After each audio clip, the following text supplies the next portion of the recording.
யாரும் எழுதிப்போம்.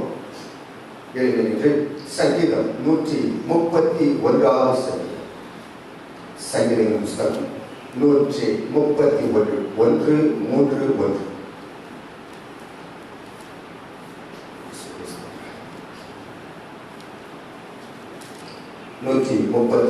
சங்கீதத்தை நாம் வாசிக்க போகிறோம். மூன்றே ஒரு வசனம் மட்டும். கடந்த நாட்களிலே 117 சங்கீதத்தை வாசித்தது ஞாபகம் இருக்கு நினைக்கிறேன். இப்போ 131 வாசிக்க போகிறோம். 3 வசனம் சேர்ந்து வாசிப்போம். சத்தமா சேர்ந்து வாசிப்போம். கர்த்தாவே, என் இருதயம் இருமாப்புள்ளதல்ல, என் கண்கள் மேட்டிமையுமானவும் அல்ல. பெரிய காரியங்களிலும் எனக்கு மிஞ்சின கர்மங்களிலும் நான் தலையிடுவதும் இல்லை. தாயின் பால் மறந்த குழந்தை போல் நான் என் ஆத்மாவை அடக்கி அமர பண்ணினேன். என் ஆத்மா பால் மறந்த குழந்தை போல் இருக்கிறது. இது முதல் என்றென்றைக்கும் இஸ்ரவேல் கர்த்தரை நம்பியிருப்பவர். மீண்டும் 3 வசனத்தை வாசிக்கலாம். கர்த்தாவே, என் இருதயம் இருமாப்புள்ளதல்ல, என் கண்கள் மேட்டிமை உள்ளவர்களும் அல்ல. பெரிய காரியங்களிலும் எனக்கு மிஞ்சின கர்மங்களிலும் நான் தலையிடுவதும் இல்லை. தாயின் பால் மறந்த குழந்தை போல நான் என் ஆத்மாவை அடக்கி அமர பண்ணினேன். என் ஆத்மா பால் மறந்த குழந்தை போல் இருக்கிறது. இது முதல் என்றென்றைக்கும் இஸ்ரவேல் கர்த்தரை நம்பி இருப்பதாக. ஆமென். உட்கார்ந்து பரிசுத்தமுள்ள நாமம் மகிமைப்படுவதாக.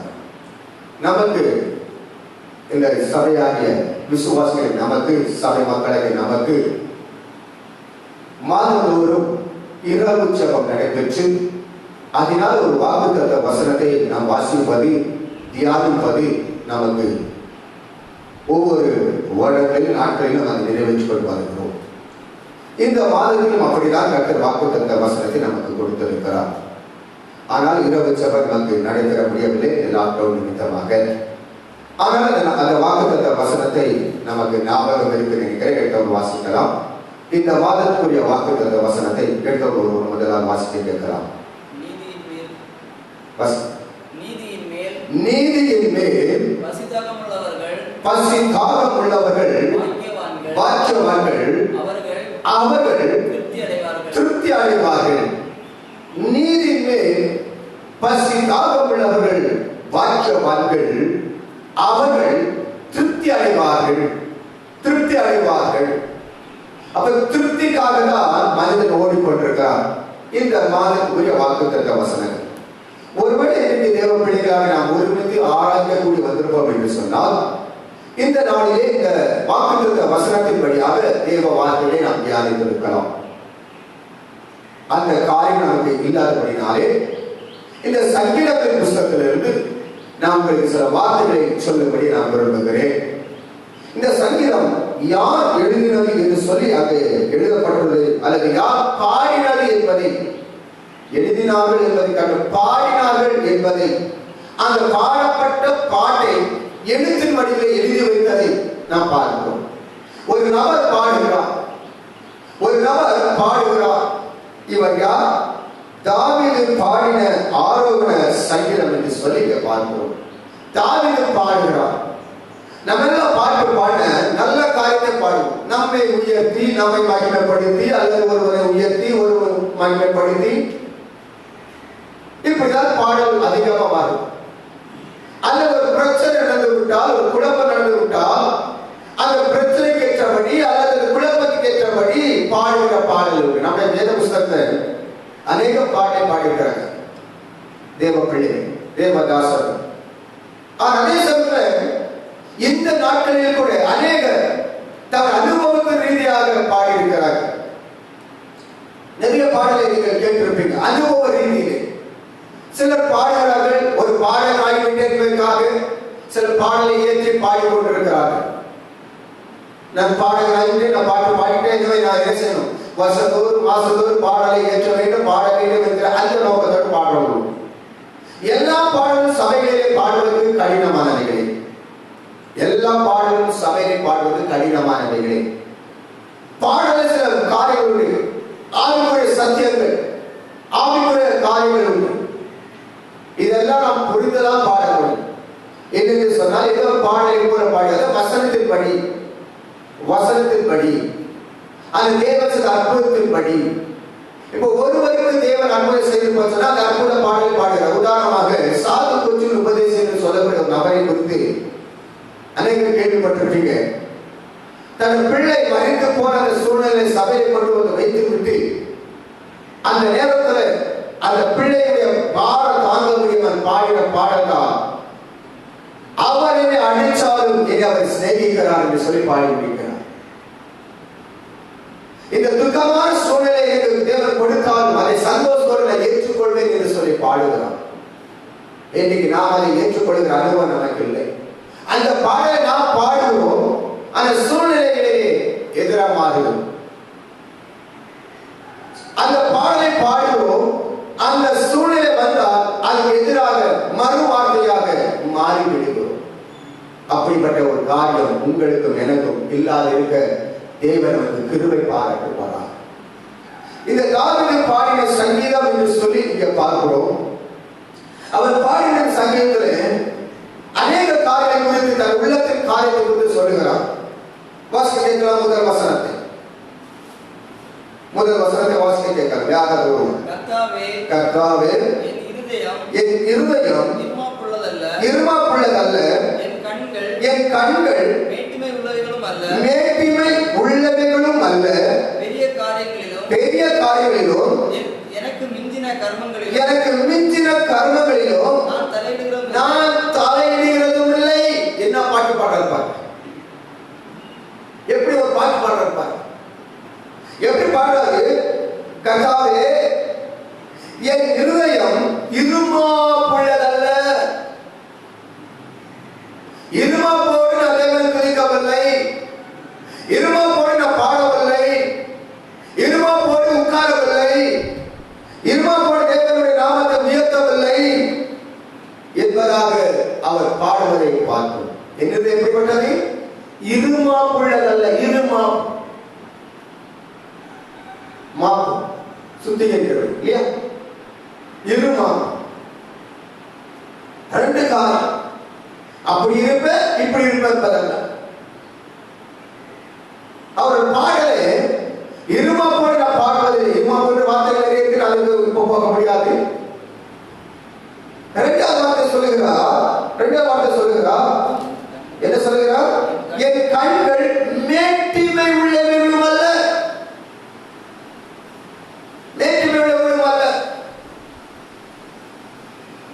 இந்த மூன்று வசனத்துல அநேக காரியங்களை நாம் தியானிக்கணும்.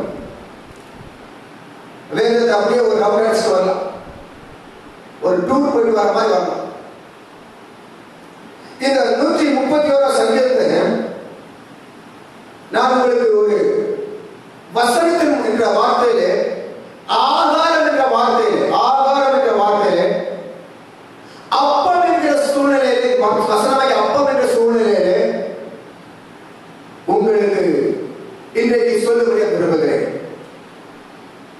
சாப்பாடு அல்லது ஆகாரம் என்பது வேத வசனம், அதுதான் உங்களுக்கு சொல்ல போகிறேன். சிலருக்கு சில காரியங்களை பிடிக்கும், சிலருக்கு சில காரியங்களை பிடிக்கும். தன் சரீரத்தின் நிமித்தமாக, வயது மூத்த நிமித்தமாக, பலவீனத்தின் நிமித்தமாக சிலரை சாப்பிட வேண்டும், சிலரை தள்ளிவிட வேண்டும், ஒதுக்கிவிட வேண்டும். இது நமக்கு தெரிந்த காரியம். எனவே நான் உங்களுக்கு கொடுக்கிற இந்த அப்பமாகிய ஜீவ வார்த்தைகளை, வசனமாகிய ஆகாரத்தை உங்களுக்கு ஏற்றபடி நீங்கள் அதை புசிப்பிக்க சொன்னால், அதை விசுவாசிக்க சொன்னால், அதை நம்புங்கள் சொன்னால், இந்த பகல் வேளையில் அல்லது இந்த வார்த்தையை கேட்டுக்கொண்டு இந்த நேரத்தில் உங்களை கர்த்தர் எல்லாவித பலத்தினால் இடை கட்டுவார். ஆமென், ஹல்லேலூயா. அவர் பலத்தினால் இடை கட்டுவார். அந்த வசனத்துல இன்னும் இரண்டாவது வார்த்தை, என் கண்கள் மேட்டிமை மாறிவிடும் அல்ல, என் இருதயம் இருமாப்பு உள்ளதும் அல்ல என்று சொல்லி அவர் பாடுகிற பாடலுடைய கருத்தை நாம் தியானிக்கலாம். சங்கீதம் 101:5 சங்கீதம் 101:5. பிறனை ரகசியமாய் அவதூறு பண்ணுகிறவனை சங்கரிப்பேன், மேட்டிமை கண்ணனையும் பெரு நெஞ்சுள்ளவனையும் நான் பொறுக்க மாட்டேன். இதே தாவீதுடைய வார்த்தை தான். பிறனை ரகசியமாய் அவதூறு பண்ணுகிறவன். அப்ப தாவீது என்ன சொல்ல வருகிறார்? தேவன்பாக என்ன சொல்ல வருகிறார்? ஆண்டவரே, பிறனை அவதூறுமாய் ரகசியமாய் அல்ல அவதூறு பண்ணி அவனை வேதனைப்படுத்துகிற அந்த மனிதனை போல, அந்த மனிதன் கூட்டத்துல அல்லது அந்த மனிதன் சார்புல நான் இருக்க விரும்பலப்பா, இருக்க விரும்பல, இருக்க நான் விரும்பல. அவனை போல நான் வாழ விரும்பல, அவனை போல ஜீவிக்க பிரியமில்லை. பிறர் ரகசியம் அவதையும் பண்ணுகிறவர்களை என்ன செய்வேன்? சங்கரிப்பேன், சங்கரிப்பேன். இதான் நினைப்பார். இப்ப நாம் சொல்லணும், நீங்கள்லாம் கர்த்தருடைய பிள்ளை, நீங்களும் தேவனுடைய பிள்ளை. ஆனா எந்த ஒரு ரகசியமாய் பிறருக்கு விரோதமாக செய்கிற காரியத்துல நீங்கள் நான் தலையிட்டுக் கொள்ளக்கூடாது. எனக்கு மிஞ்சின கருணை தலையிட்டுக் கொள்ள மாட்டேன். அவன் சங்கரிப்பேன், அவன் முன்பாக நிற்க மாட்டேன், அவனை சேர்த்து கொள்ள மாட்டேன். எனக்கு அவன் தூரமா இருக்கும். எனக்கு மற்ற மனிதனை போல நல்ல என்பதாக தேவ சமூகத்தில் தன்னுடைய அனுபவத்தை சொல்வதை பார்ப்போம். இந்த காலங்களில் உங்களுக்கு நல்ல செய்தி சொல்கிறது. நீங்களும் நானும் தாவீதை போல ஒரு ஆடு மேய்க்கிறவனாய் காணப்பட்டான். அரசனாய் மாறினான். அரசனை மாத்திரம் இந்த உலகத்துல பேசப்படுகிறது, பரலோகம் பேசப்படுகிறது. தாவீதாய் கர்த்தர் மாறினார், மாற்றினார். அல்லது அவன் மாறினான். தேவத்திலே ரகசியமான அவதூறு பண்ணுகிறார். பிறர் யார்? பிறர் என்பது யார்?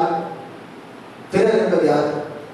எனக்கு அடுத்தவர், எனக்கு எதிராளி கூட நினைக்கிறேன், அல்லது என்னை போல இருக்கிறவங்க. அதுக்கு உதாரணம் ஒரு வசனத்தை, ஒரு சம்பவத்தை நான் சொல்ல ஞாபகம். பிறர் என்ற வார்த்தை உங்களுக்கு ஞாபகம் இருக்கோ தெரியல, நான் சொல்லுகிறேன். இயேசு கிறிஸ்து போயிட்டே இருக்கிறார். சீசர் ஒன்றா கூடினாங்க. சீசர் ஒன்றா கூடி ஒரு முகத்தை ஒரு பார்த்து கொண்டிருக்கிறாங்க, ஒரு முகத்தை ஒரு பார்த்து கொண்டிருக்கிறாங்க. இதுல யார் எப்படிப்பட்ட நல்லவனா இருப்பான்? யார் இயேசு கிறிஸ்து பின்பாக அந்த இடங்களிலே அல்லது மேன்மையிலே கனத்தில் உயர்ந்தவனா இருப்பான் என்பதற்காக ஒருவர்கள் பார்த்து, எனக்கு பிறர் யார்? நான் தானே இயேசுவோடு இருக்கிறேன், என்னுடைய காரியத்தையா பெருசா இருக்கிறது, நான் தானே என்ன காரியம் செய்கிறேன் என்பதாக சீசர் 12 பேர். அந்த 12 பேருடைய காரியம் அந்த சூழ்நிலைக்குள் இருந்தது. உடனே இயேசு அவருடைய நினைவுகளை சொல்லுகிறார். ஒரு கதையை சொல்ல ஆரம்பித்தார், ஒரு சம்பவத்தை சொல்ல ஆரம்பித்தார், நடந்த காரியத்தை சொல்ல ஆரம்பித்தார். என்ன சொன்னாரா?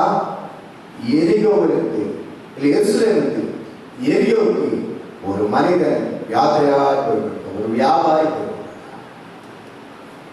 அந்த வியாபாரி போகிற இடம் எருசலேமுக்கு எரிகோவை நோக்கி. கள்ள கையில் அகப்பட்டிருக்கிறான். அவன் அடிச்சு அவன் திருடாது எல்லாத்தையும் எடுத்துக்கொண்டு குற்றுகிறார். சாவுவார்ல சாவதை போல இருக்கிற குற்றுகிறார் விட்டு போய்விட்டான். 3 நபர்கள் வருகிறார். ஆசாரியர் லேவியன், ஆசாரியர், அடுத்தபடியாக ஒரு சமாரியர் வருகிறார். இந்த 3 பேரும் பார்க்கிறார். ஒருவர் போய் பார்த்து விட்டு கடந்து போகிறார், இன்னொருவர் பார்த்து விட்டு கடந்து போகிறார், 3வது சமாரியர். ஆனால் இந்த வார்த்தை எனக்கு முக்கியமாக அதை புரிந்து கொள்ள இப்படி இருக்கிறது. இந்த சமாரியர் என்பது பிறர், அவன் யாரும் தெரியாது. ஆனா இவர்களுக்கு சொந்தக்காரன் இருப்பானோ என்பது போல கூட சிந்திக்க முடியும். யாருக்கு? லேவியனுக்கும் ஆசாரியர். அதே சமயம் இன்னொரு காரணத்தை சிந்திக்க வேண்டிய இருக்கிறது. லேவியனும் ஆசாரியரும் கண்டிப்பாக உதவி செய்வதாக இருக்க வேண்டும் என்பதும் அது வேத வார்த்தை, சத்திய வார்த்தை. ஆனால் கண்டு காணாமல் பக்க வழியாக விலைக்கு போனார். சமயல் வருகிறார். அவனை தன்னுடைய கரத்துல எடுத்து அவன் மீது எல்லாவித நன்மையை செய்து சத்திரத்து கையில கொடுத்து விட்டு அவன் சொல்லிவிட்டு போறேன்னா, நான் மீண்டும் வருவேன், இவனுக்குரிய பணம் நான் கொடுத்திருக்கிறேன், இன்னும் அதிக செலவானால் நான் மீண்டும் வந்து நான் கொடுப்பேன் என்பதாக இயேசு அந்த கதையை முடிக்கிறார். கேட்டு விட்டு திருப்பி சீசனை பார்த்து கேட்கிறா, இதுல யார் அவனுக்கு பிறராக இருந்தார்? அப்படி சொல்ல உடனே ஆசாரியனும் லேவியனும் கூட்டாளியாக இருப்பான். ஆனா இப்பொழுது சமாரியன் பிறனாக இருந்தான், அவன் உதவி செய்தான். நான் சொல்லட்டும் தேவ பிள்ளைகளே, பிறனுக்கு அவதூறு செய்கிறவனை சங்கரிப்பேன். இந்த காரியம் உங்களுக்கு அறிவிக்கிறேன். யாத்திராவின் புஸ்தகம் 20ஆம் அதிகாரம், யாத்திராவின் புஸ்தகம் 20ஆம் அதிகாரம் 6ஆம் வசனத்தில் மோசே மூலமாக தேவன் சீனா மலையிலே 10 கட்டளை கொடுக்கிறார். அந்த 10 கற்பனை கட்டளை கொடுக்கிறார். அதில் ஒரு 20:16 வசனம், 20:16 பிறருக்கு விரோதமாக பொய் சாட்சி சொல்லாதிருப்பாயா. யார் விரோதமாக? பிறருக்கு விரோதமாக பொய் சாட்சி சொல்லாதிருப்பாயா. சொல்லா பிறருக்கு விரோத பொய் சாட்சி சொல்லா, பொய்களோடு சேர்ந்து கொள்ள. ஒருவேளை அவருடைய பிரச்சனைக்கு நீயும் பொய் சாட்சிக்காரன் மாறிவிடா. ஒரு விஷயமே தெரியாது, விஷயமே தெரியாம ஆமா இந்த சொன்னாங்க அதனால நான் சொல்லிட்டேன், வேண்டாம். தெரியாது, நான் கேள்விப்பட்டேன். அப்படி கேள்விப்பட்டாங்க, பார்க்கிறேன், எனக்கு இது பற்றி சரியா புரியாது என்று சொல்லி நான் வெறுக்க வேண்டிய கருத்து. பிறருக்கு விரோதமாக பொய் சாட்சி சொல்லக்கூடாது. அதே சங்கீதக்காரன் பாடுகிறார், என் இருதயம் எப்படிப்பட்டது? என் இருதயம் எப்படிப்பட்டது சொல்லுகிறார்? அல்ல என்கிறார். இருமாப்பு உள்ளதல்ல, இருமாப்பு உள்ளது, சரியா இருக்கிறது சொல்லி பாடுகிறார். இரண்டாவது ஏசை 2ஆம் அதிகாரம் 12ஆம் வசனம் வாசிங்க. 2:12 ஏசாயா 2:12 வாசிக்க கேட்கலாம், சீக்கிரம் வாசிக்கலாம். 2:12 என்ன சொல்லுவாங்க? ஏசாயா 2ஆம் அதிகாரம் 12ஆம் வசனம். எல்லாம் தாழ்த்தப்படும் சேனைகளுடைய கர்த்தரின் நாளானது பெருமையும் மேட்டிமை உள்ளதையும் என்ன செய்யணும்? எல்லாம் தாழ்த்தப்படும். அதுல 17ஆம் வசனம் வாசிங்க. அப்பொழுது நகரின் மேட்டிமை தாழ்ந்து மனுஷரின் வீராப்பு தனியும். கர்த்தர் ஒருவரே மனுஷன் வீராப்பு தனியும், நரரின் மேட்டிமை தாழ்ந்து போகும். இவன் சொல்லுகிறா, என் கண்கள் மேட்டிமை உள்ளவர் அல்ல, ஏனென்றால் என்னுடைய மேட்டிமை ஒரு நாள் தாழ்ந்து போய்விடும். சபையில வந்து கூட சிலருடைய காரியத்தை பார்க்க முடியும், அல்லது சில ஆபீஸ்களை பார்க்க முடியும், சில வீடுகளை பார்க்க முடியும். மேட்டிமையான காரியம் அது தாழ்ந்து போகும், உடைந்து போகும். அதான் சொல்லுகிறார். அப்ப மேட்டிமை தாழ்ந்து போகும். யோவேல் 1 என்னங்க? யோவேல் 1:15 வாசித்து பாருங்க. யோவேல் 1:15 வாசித்து பாருங்க. அந்த நாளின் நிமித்தம் ஐயோ, கர்த்தருடைய நாள் சமீபமாய் இருக்கிறது. அது சங்காரம் போல சர்வ வல்லவரிடமிருந்து வரும். மேட்டிமை தாழ்ந்து போக அந்த நாளில் கர்த்தரின் நாளாக இருப்பது ஐயோ என்று உனக்கு வந்துவிடும். மேட்டிமையானவனா இருக்க மாட்டேன், மேட்டிமையுள்ளவனா இருக்க மாட்டேன், மேட்டிமையுள்ளவன் அல்ல என்கிறார். ஏன் அந்த நாள் தாழ்ந்து போகிற நாள், அது ஐயோ என்று சொல்லக்கூடிய ஒரு நாள் வந்துவிடும். எனவே தேவ பிள்ளைகளே, இந்த தாவீது வாழ்க்கையில அந்த சூழ்நிலை இருந்த அவசர சமயத்தில் பாருங்க, அவர் பெரிய ராஜாவா இருக்கிறார், ஆனா தன்னை தாழ்த்து கொண்டே வருகிறார். தன் அர்ப்பணம் நீசமாக இருக்கிறார். தன் எதிராளிகளை கொடுத்த கூட எப்பா விட்டுருப்பா போதும். எத்தனை முறை அவர் அப்படிப்பட்ட காரியத்தை செய்திருக்கிறார். காரணம், அவன் தேவனுடைய பிள்ளையா, தேவ சபையில் தேவனுடைய பாதுகாப்பு விரும்புகிறார். தேவன் என்னை கொன்றால்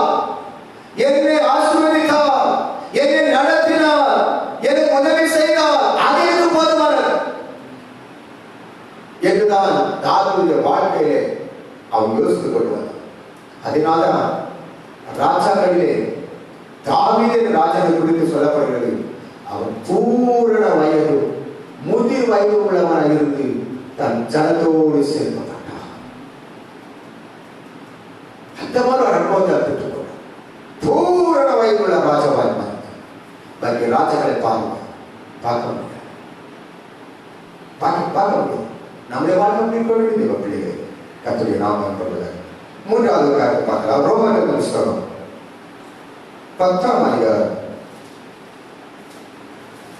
12-16 ரோமர் 12-16 ஒருவரோடு ஒருவர் ஏக சிந்தை உள்ளவராய் இருங்கள், மேட்டிமையானவைகளை சிந்தியாமல்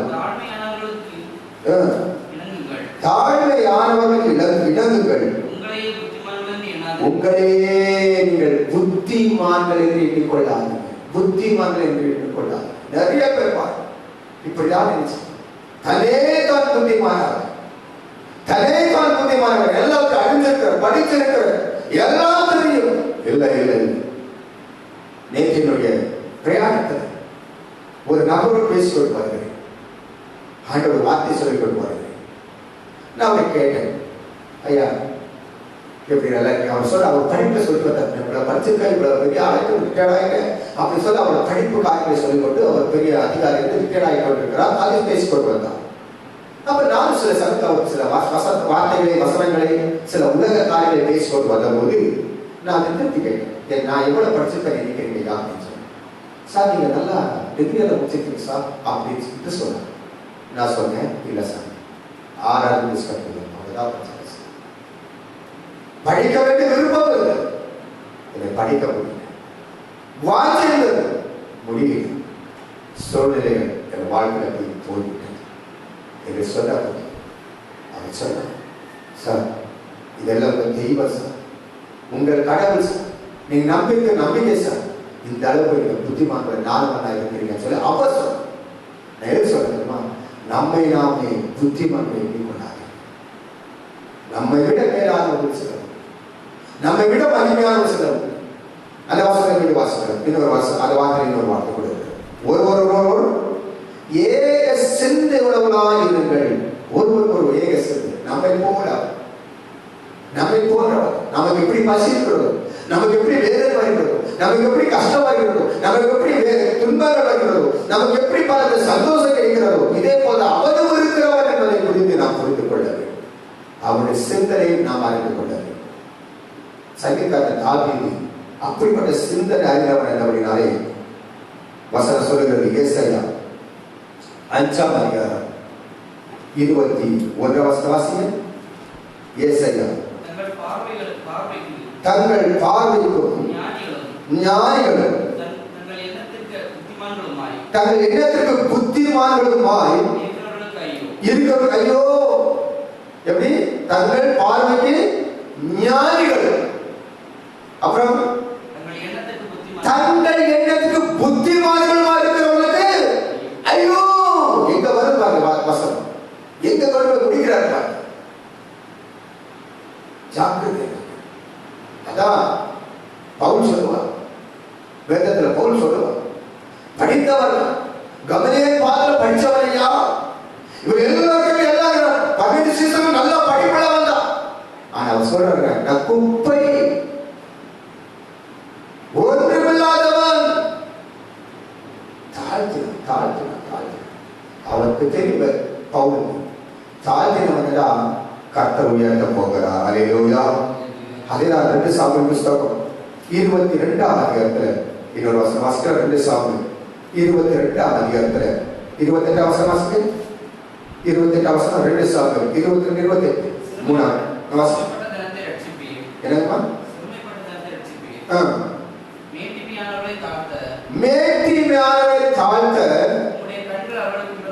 அவருக்கு விரோதமாய் இருக்கிறது. எனவே நாம் மேட்டிமையானவன் அல்ல.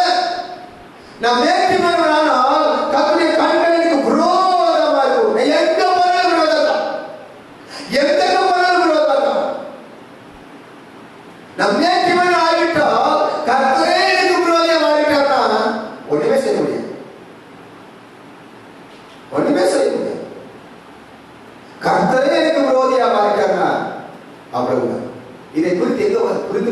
தெரியுங்களா?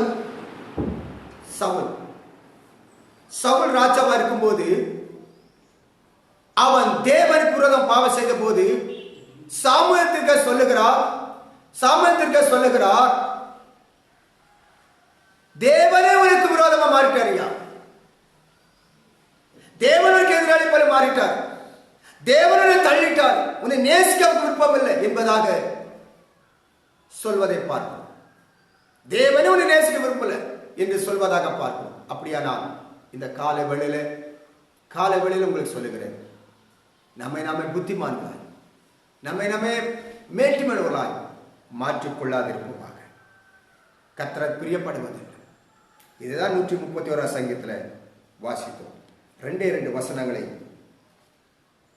3 வசனங்கள் அங்க இருக்கிறது. அந்த 3 வசனங்களிலும் கர்த்தருடைய ஆவியானவர் நம்மளோட இடைப்பட்டிருக்கிறார். எனவே இந்த கால வேளையில அதே 131 சங்கீதத்தில் கடைசி வசனம் வாசிக்க வாசிக்க, இது முதல் என்றென்றைக்கும் இஸ்ரவேல் கர்த்தரை மட்டும் நம்பியிருக்கும். யார் நம்பணுங்க? இஸ்ரவேல். நீ மட்டும் கர்த்தரை நம்பி, வேற எதையும் நம்பாத. உடைய மேட்டிமை, உடைய இருமாப்பு, இதெல்லாத்தையும் விட்டு இயேசு மட்டும் நம்பி இருந்தார். தாவீதை உயர்த்தினது, தாவீதை கனப்படுத்தினது, தாவீது வம்சத்தில் இயேசு பிறந்த போது இதோ தாவீது குமாரன் அழைக்கப்பட்டார். அந்த தேவனுடைய பிள்ளைகளால் நம்மையும் கர்த்தர் நடத்துவார். விரும்புகிற, எதிர்பார்க்கிற நன்மை நான் உன்னை நடத்துவார். இந்த ஆசிரமத்துக்கு தடைகள் என்ன தெரியுங்களா? இந்த ஆசிரமத்துக்கு தடையான காரியங்கள் என்ன தெரியுமா? தேவ பிள்ளைகள், இருமாப்பு நிமித்தமாக தேவனுடைய ஆசீர்வாதத்தை பெற்றுக்கொள்ள முடியல. இருமாப்பு நிமித்தமாக சுகம் பெற்றுக்கொள்ள முடியல. இருமாப்பு நிமித்தமாக நன்மைகளை பெற்றுக்கொள்ள முடியல. மேட்டிமையான சூழ்நிலையினாலே எல்லா இடத்திலும் தலை குனிந்து போய்கொண்டிருக்கும். அவர் சொல்லுகிறார், சங்கீதக்காரன் சொல்லுகிறார், ஆண்டவரே, நான் அப்படிப்பட்டவனா இருக்காதபடி உம்மை குறித்து, உம்முடைய நாமத்தை குறித்து மட்டுமே உயர்த்துவேன் என்பதாக அவர் சொல்கிறார். கடை சொல்கிறார், பெரிய காரியங்களிலும் எனக்கு மிஞ்சின கர்மங்களிலும் நான் தலையிடுவதில்லை என்று சொல்லி 31 முதல் வசனத்தில் பெரிய காரியங்களிலும் எனக்கு மிஞ்சின கர்மங்களிலும் நான் தலையிட்டுக் கொள்ள மாட்டேன். யாரால எப்படி செய்கிறீர்களோ உங்களை கர்த்தர் உயர்த்தி கனப்படுத்தி காத்துக் கொள்வார். இந்த வசனத்தை மூலம் கர்த்தர் உங்களை ஆசீர்வதிப்பார். கண்கள் முழுவதும் செபிப்போம். கர்த்தருடைய நாமம் மகிமைப்படுவார். எல்லா கண்கள் முழுவதும் ஸ்தோத்திரம், ஸ்தோத்திரம், ஸ்தோத்திர ராஜா, ஸ்தோத்திரம். இந்த 131 சங்கீதம் முதல் வசனத்தை ஞாபகப்படுத்தி மீண்டுமாக நமக்கு நன்றி சொல்கிறார். இருதயம் இருமாப்புள்ளதா இருக்குமையானால் என் இருதயத்தை சுத்திகரிக்கிற தேவன் உம்மிடத்தில் மட்டும்தான் உண்டு ராஜா. என் இருதயத்தை நமக்கு தருகிறேன் ராஜா. பாடல் பாடினோம், என்னையே தருகிறேன் ஜீவ பலியாக என்று சொல்லி பாடினோம். ஆண்டவர், என் இருதயம் நமக்கு கொடுக்காவிட்டான் இது இருமாப்புள்ள இருதயமாய் காணப்படுமே ராஜா. ஆண்டவரே, எங்களை மன்னிங்க, என்னை மன்னிங்க. என் கண்கள் மேட்டிமையானவளா இருக்கக்கூடாது. மேட்டிமையான காரியம் இருக்குமே எனக்கு ஐயோ என்று சொல்லப்பட்டிருக்கிறது. அந்த ஐயோ என்ற சூழ்நிலை வாழ்க்கையில வரக்கூடாது ராஜா. இயேசப்பா, பெரிய காரியங்களிலும் ஆண்டவரே கர்மங்களிலும் அப்பா இயேசுவே நான் தலையிட்டு கொள்ளாதபடி எனக்கு கிருபை செய்யப்பா என்று சொல்லி தேவ சமூகத்தில் நாங்கள் நன்றியோடு எங்களை அர்ப்பணித்து உம்முடைய நாமத்தை மகிமைப்படுத்தும்படியாக உம்முடைய முகத்தை நோக்கி நிற்கிறோம். எங்களுக்கு உதவி செய்யப்பா, நன்மை செய்யப்பா. இந்த வார்த்தை கேட்ட பிள்ளைகள் இன்னும் ரகசியங்களை, இன்னும் அதிசயங்களை, இன்னும் இதுக்குரிய மகிமைகளை, அந்த ஒரு வார்த்தையின் மூலம் அநேக காரியங்களை கர்த்தாவை காண்பிப்பது போல உடைய பிள்ளைகள் கண்டு கொள்ள, ரகசியங்களை புரிந்து கொள்ள உடைய பிள்ளைகளுக்கு சகல ஞானத்தையும் கற்றுக் கொடுப்பீராக. அநேக சமயங்களில் எங்களை புத்திமான்களாக, ஞானிகளாக எங்களை மாற்றிக் கொள்கிறோமே எசப்பா, அதைதான் நாங்கள் பார்க்கிறோம். ஆண்டவரே, புத்திமானாக ஞானவானாக மாற்றிக்கொண்ட கர்த்தாவே, ஆண்டவரே பேதுருவை போல ஆண்டவரே அப்பா சொல்லுகிறானே, நாங்கள் ராமனை பிரயாசப்பட்டோம், ஒன்று மகப்படவில்லை. தன்னை ஞானவனாக ஒரு புத்திமானாக பேசுகிறார். என் கர்த்தர் எல்லா ஞானத்தையும் எல்லா புத்தியும் உடைக்கிற தேவனா இருக்கிறப்பா. அப்பா, உம்முடைய ஞானம் உம்முடைய புத்தி எனக்கு தாங்கப்பா என்று சொல்லி உம்முடைய சமூகங்கள் தாழ்த்துகிறோம். ஆண்டவர், எங்களை தாழ்த்துகிறோம். தொடர்ந்து பெரிய காரியம் உம்முடைய பிள்ளைகள் எல்லாவித நன்மைக்குள், கிருபைக்குள், ஆசீர்வாதங்களுக்குள், மகிழ்ச்சிக்குள், சமாதானத்துக்குள், சந்தோஷத்துக்குள், விடுதலைக்குள், ஆரோக்கியத்துக்குள் ஆண்டவரே உடைய பிள்ளைகளை நடத்தி காத்துக் கொள்கிறார்கள். தெய்வ பிரசன்னத்துக்காக நன்றி. உடைய பிள்ளைகளுக்கு தந்திருக்க எல்லாவித நன்மையான காரியங்களுக்காக ஸ்தோத்திரம். தொடர்ந்து ஆசீர்வாதம். மீண்டும் உடைய பிரசன்னத்தை நிரப்பும் ஆண்டவர். இந்த வார்த்தை வசனம் எப்பொழுது கர்த்தருடைய மகிமையினால் உடைய பிள்ளைகளுக்கு மகிழ்ச்சியும் சந்தோஷத்தை கொடுத்து காத்துக்கொள்ள அப்பிரயோஜன ஊழியக்காரர் கடை மட்டும் செஞ்சு எல்லா துதிகான மகிமை எல்லாம் செஞ்சு இயேசுவின் நாமத்தில் ஜெபிக்கிறேன். ஜெபங்கள் நல்ல பிதாவே. ஆமென், ஆமென், ஆமென். என் ஆத்துமாவே கர்த்தரை ஸ்தோத்திரி, என் முழுமே பரிசுத்த நாமத்தை ஸ்தோத்திரி. என் ஆத்துமாவே கர்த்தரை ஸ்தோத்திரி, அவர் சகல உபகாரங்கள். ஆமென்.